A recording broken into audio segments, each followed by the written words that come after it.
bienvenue au top, le Targon Objectif Photo. Nous allons dans cette vidéo découvrir un peu l'interface de Lightroom. Lightroom donc vous présente au départ une page avec des onglets à gauche à droite, une barre que vous trouvez sur le dessus, quelques outils en bas et des vignettes qui correspondent aux photos qui sont incluses dans un ou plusieurs dossiers. Premièrement, nous allons voir donc les vignettes. Ici, elles sont petite taille. Vous avez un onglet ici qui vous permet de gérer la grosseur des vignettes. Ouais. Ou voir encore, de jouer avec la molette de la souris. Et en appuyant sur la touche contrôle, vous pouvez grossir ou rapetisser les tailles des vignettes. Cette grosseur de vignettes, ici, vous l'avez exactement ici au niveau du zoom, où on peut choisir un zoom en 2.1, 4.1 qui zoome encore un peu plus. Et grâce à ce petit carré de navigation, on peut voir facilement où on se trouve. Bien évidemment, lorsqu'on est sur la photo, on a une petite main à la place de la flèche qui nous permet là aussi de déplacer et de voir où nous nous trouvons dans la petite fenêtre navigation. Voilà, vous voyez, c'est plus rapide des fois de dégager la vue avec ce petit carré de la fenêtre navigation. Et bien entendu, on peut zoomer assez profondément jusque là. Encore une fois, si vous regardez les petits zooms, si je prends la touche contrôle et la molette de la souris, je repasse par toutes les étapes de zoom, voilà, jusqu'à descendre très très bas dans l'éloignement. Voilà, ici vous avez le zoom qui remplit l'écran, c'est-à-dire qui remplit cette zone-là, ou qui s'adapte à la photo. Vous voyez la différence entre remplir l'écran, il m'en manque des bouts de photo, adapté à l'écran, on a la photo entière qui correspond à l'affichage de l'écran. Ensuite, nous avons ici une barre sur le dessus. Cette barre sur le dessus offre plusieurs possibilités. Ici, à gauche, vous avez la possibilité de régler des détections de visage, etc., bien sûr. Mais ce n'est pas tout. Lorsque l'on clique sur le bouton de droite de la souris, vous pouvez choisir soit l'identifiant Adobe, soit d'écrire Lightroom classique, comme c'est écrit là, ou de personnaliser en mettant un nom. Voilà. Donc vous pouvez changer ici sans problème. Je remets Lightroom classique en affichage. Ici, sur ces boutons qui permettent de choisir l'élément bibliothèque, développement, carte, livre, diaporama, etc., web. Bon, il y a souvent des onglets dont on ne se sert pas ou peu. Personnellement, je ne sers pas de diaporama, d'impression. Donc en faisant un petit clic, bouton de droite sur cette zone-là, on peut choisir, en décochant simplement les cases que l'on ne veut pas voir apparaître. Vous voyez, ça simplifie tout de suite en n'ayant que bibliothèque et développement. Si un jour vous voulez les remettre, eh bien, il suffit de recliquer sur ces petites cases, bouton de droite encore une fois, et je clique sur ce petit bouton de droite. Ici, vous avez des onglets à droite comme à gauche. Ces onglets, lorsque vous cliquez dessus, en théorie, vous offrent des possibilités dont on reparlera plus tard, mais bien souvent, d'origine, c'est plutôt mis comme ça. C'est-à-dire que j'ouvre une fenêtre là, j'en ouvre une autre ici, et on a plein de fenêtres, et pour s'y retrouver, c'est un peu compliqué. Je vous conseillerais donc de faire un petit bouton de droite sur n'importe lequel de ces onglets, et de choisir mode solo. De ce fait, lorsque vous cliquez sur un onglet, vous fermez l'autre. Vous voyez, les onglets disparaissent au fur et à mesure. Alors forcément, quand c'est des onglets qui défilent un grand moment, ça va bien. Mais il suffit de cliquer sur un endroit. Il faut faire la même chose à droite comme à gauche. Et dans le module développement, c'est exactement la même chose. Lorsqu'on veut fermer un volet, etc., mode solo, vous voyez. Et là, du coup, on se retrouve qu'avec qu'un seul onglet à la fois. Pour l'instant, restons sur la partie bibliothèque. Dans le bas, nous avons les outils. Et dans les outils, nous avons une vue par grille, ici. Donc le raccourci, vous le voyez, c'est G.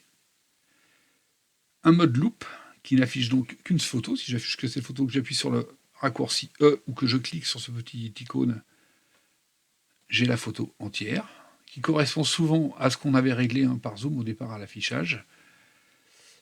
Ici, un mode comparaison, en appuyant sur la touche C ou en cliquant là-dessus. Voilà. Nous pouvons comparer deux photos. Pour choisir deux photos, c'est simple. Soit vous êtes dans le mode grille et vous sélectionnez une photo, puis avec la touche CTRL, vous en choisissez une seconde et vous dites « Je veux comparer ces deux photos-là », vous les comparez. Soit vous cliquez sur ce petit onglet pour les voir apparaître la pellicule, et là, il vous suffit de choisir la case et de cliquer sur la photo que vous voulez mettre à la place. Si je choisis cette photo-là, vous voyez, j'ai mis cette photo-là à là, que je compare à celle-ci. Celle-ci, je peux mettre cette photo-là, voilà, je clique, je compare ces deux photos-là. Alors bien évidemment, ça n'a pas trop d'intérêt de comparer ces deux-là, mais ça peut être très intéressant si vous avez deux photos qui sont relativement semblables. Je compare donc celle-ci et celle d'à côté, que je vais mettre là. Donc je vais rechercher ma photo qui est à peu près similaire. Et là, vous voyez, j'ai deux situations de photos qui me permettent de faire un choix entre ici ou ici. Parfois, on peut se trouver gêné par les côtés là, de la fenêtre. Il suffit d'appuyer sur la touche tabulation et hop, vous passez en mode longue vue. Si même la pellicule vous gêne, appuyez sur majuscule tabulation et hop, les petits diaporamas disparaissent. Vous voulez faire réapparaître les outils, appuyez sur la touche tabulation. Voilà. Ensuite, vous avez un mode comparaison plus élargi ici, avec plusieurs photos. Donc là, vous pouvez sélectionner une photo, touche CTRL. Ici, je peux sélectionner plusieurs photos et dire je veux comparer cet ensemble de photos. Et voilà. De même, si je clique sur mon module ici pour avoir ma pellicule, je peux rajouter plusieurs photos avec la touche CTRL. Vous voyez, pareil, en rajouter autant que je veux pour comparer plusieurs photos en même temps. Voilà. Ici, c'est une fenêtre qui permet de retrouver des visages. Donc là, il faut enregistrer un premier visage, deux premiers visages, mettre un nom, et ensuite, Lightroom est capable de vous indiquer les photos avec les visages qu'il reconnaît quand vous importez plutôt des photos. Voilà. On va revenir sur ce mode grille, qui est le plus simple pour vérifier la suite des événements. Vous avez, lorsque vous êtes dans cette grille, je vais cacher un peu la partie là, encore une fenêtre outil. Cette fenêtre outil, vous pouvez la faire disparaître aussi si elle vous gêne en appuyant sur la touche T. Vous voyez, simplement T, j'apparais pas. Dans cette fenêtre outil, on peut gérer les outils en cliquant sur la petite flèche qui se trouve sur le bas à droite, du curseur vignette. Et ici, en choisissant de cliquer ou de ne pas cliquer, vous allez voir, si je clique là, ici, pour faire disparaître ces libellés couleurs, voilà, je les fais disparaître, je les fais réapparaître. Je peux faire apparaître un outil rotation. Je peux faire apparaître tous les outils qui sont notifiés ici, ou pas, en fonction de mon choix. Lorsque vous êtes soit en mode grille, soit en mode unitaire, il peut être intéressant de ne voir que la photo et de ne pas trop être gêné au niveau du regard par les outils sur les côtés. Avec la touche L, vous appuyez une fois. Vous voyez, les outils disparaissent légèrement, sont un peu masqués. Si vous appuyez une deuxième fois sur la touche L, ils sont complètement marqués. Vous êtes sur une face noire et c'est plus agréable pour voir les photos. Voilà. Et vous rappuyez encore une fois sur la touche L et tout réapparaît. C'est assez simple. Voilà, eh bien nous avons vu à peu près la totalité de l'interface, simplement. Il reste à voir pour ces vignettes un choix que vous pouvez régler dans Affichage, Options d'affichage ou CTRL-J. Vous cliquez là-dessus et ici on peut afficher des extraits de la grille. Alors vous voyez, il y a des choses qui commencent à apparaître. Ces choses qui apparaissent ici, c'est les choses qu'on a pu cocher là, ici. Voilà. Si je veux installer un marqueur, je vais installer un petit marqueur. On le voit apparaître ici, au-dessus, là. Regardez bien, si je clique sur marqueur, il y a un petit point qui se met. Je vais peut-être zoomer un peu sur les vignettes. Voilà, on verra mieux. Voilà.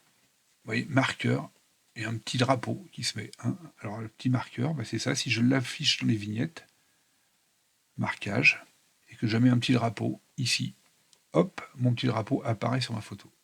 Ce petit drapeau permettra de faire des classements plus rapides que nous verrons dans une vidéo dédiée à ce sujet. Voilà, en fait, vous choisissez un peu tout ce que vous voulez voir apparaître ici. Et ici, nous avons seulement cellules réduites, nous pouvons choisir des cellules agrandies qui permettront d'avoir des informations plus importantes encore, vous voyez, comme la taille de l'image, comme la terminaison du fichier, etc., etc. Il suffit de choisir, de faire ces choix ici, dans ce panneau. Voilà, nous avons fini avec l'interface de Lightroom. À la prochaine!